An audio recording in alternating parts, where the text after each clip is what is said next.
Channel চলে এসেছি আরেকটা সুন্দর নতুন ব্লগ নিয়ে। আমরা এখন চলে এসেছি নলক্ষা মন্দিরে। মন্দিরের চারপাশে এরকম প্রচুর কিছুর দোকান রয়েছে।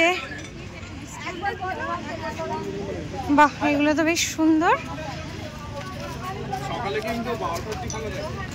ও আচ্ছা, 12টা পর্যন্ত খোলা। আচ্ছা, আবার ইভিনিং এ 2টা থেকে 7টা। নলক্ষা মন্দির মানে নলক্ষা মন্দির হচ্ছে এই মন্দিরটা যখন আর কি সিচুয়েটেড হয়েছিল, যখন তৈরি হয়েছিল তখন 9 লক্ষ টাকা খরচা করে মন্দিরটা তৈরি করা হয়েছিল। সেই জন্য সেই থেকেই এই মন্দিরটার নাম হচ্ছে নলক্ষা মন্দির। নলক্ষা মন্দিরটি ভারতের ঝাড়খণ্ডের দেওঘর জেলার সদর দেওঘরে অবস্থিত।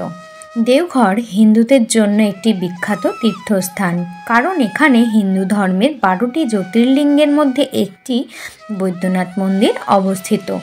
নলক্ষা মন্দিরটি বৈদ্যনাথ মন্দির থেকে 1.5 কিলোমিটার দূরে অবস্থিত। নিকটতম রেলওয়ে স্টেশন হলো দেওঘর জংশন রেলওয়ে স্টেশন এবং নিকটতম বিমানবন্দর হলো দেওঘর বিমানবন্দর। এবার জেনে নিই মন্দিরটির ইতিহাস সম্পর্কে। নলক্ষা মন্দিরটি রানী চারুশীলা কর্তৃক নির্মিত হয়েছিল, যিনি কলকাতার পাথুরিয়াঘাটার বাঙালি রাজপরিবার ঘোষ পরিবারের সদস্য ছিলেন। চারুশীলা তার স্বামী অক্ষয় ঘোষ এবং পুত্র যতীন্দ্র ঘোষকে অকালে হারিয়েছিলেন।